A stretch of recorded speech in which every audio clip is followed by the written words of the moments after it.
Assalamualaikum warahmatullahi wabarakatuh. We are from fourth group, and in this opportunity, we will explain about English plosive. However, before we start the presentation, we would like to introduce our members. First, Shela Martika. Second, Saniatul Maslucha. Third, Hestin Ayuningtias.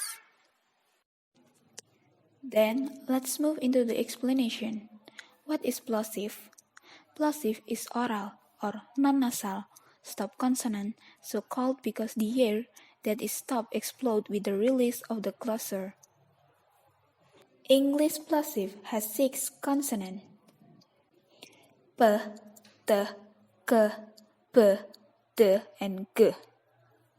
The glottal plosive occurs frequently, but it's of less importance since it is usually just an alternative pronunciation of p, t, or k in certain contexts. The plosives have different places of articulation. First, p and b are bilabials. The lips are pressed together. Example, pig, bat, purse, bell. Second, t and d are alveolar. The tongue blade is pressed against the alveolar ridge. Normally, the tongue doesn't touch the front teeth as it does in the dental plosive found in many languages. Example, team, dine, talk, done, stop. K and K are filler. The back of tongue is pressed against the area where the hard palate ends and the soft palate begins. Example, kite, corn, queen, cord, cat. P, T, and K are always voiceless. The voiceless plosive P, T, K are sometimes called by some phoneticians as for this meaning strong, because it produces with more forced articulation than P, T, and K. P, T, and K are sometimes fully voiced, sometimes partly voiced, and sometimes voiceless. These plosives are collineous, meaning weak, because in initial and final position they are scarcely voiced at all, and any voiding they may have seems to have no perceptual importance than P, T, K. The plosive phonemes of English can be present in the form of a table as shown below. First, voiceless, bilabial, P, alveolar, T, velar, K. Lenis, voice, bilabial, P, alveolar, T, velar, K. Okay, I will explain the next topic.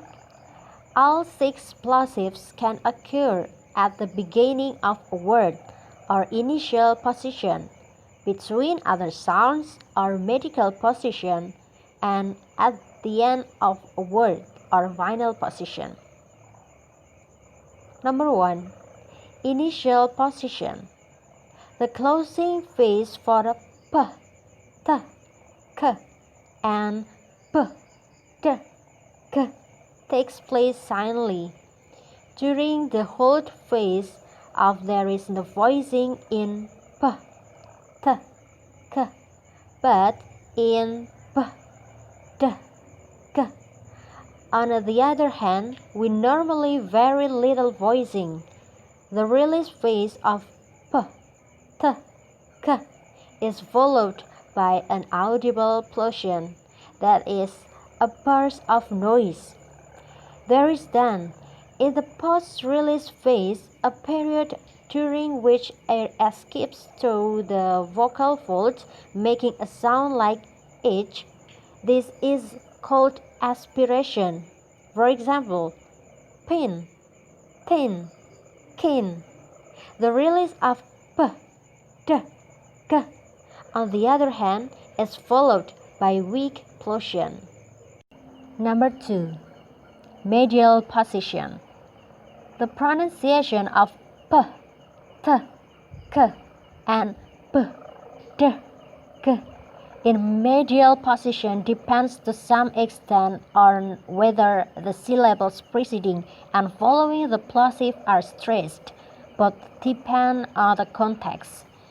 In general, we can say that a medial plosive may have the characteristics either of final or initial plosives. For example, pepper, pitten, and picker. Number 3. Final position. Final p, t, k normally have little voicing. If there is voicing, it's at the beginning of the whole phrase. P, t, and k are voiceless. The plosion is following the release of p, t, k, and p, t, k is very weak and often not audible. The difference between p, t, and k and p, t, k is primarily the fact that vowels preceding p, t, and k are much shorter. The shortening effect of p, t, and k is most noticeable when the vowel is one of the long vowels or diphthongs. For example, pulp, pit, and pick.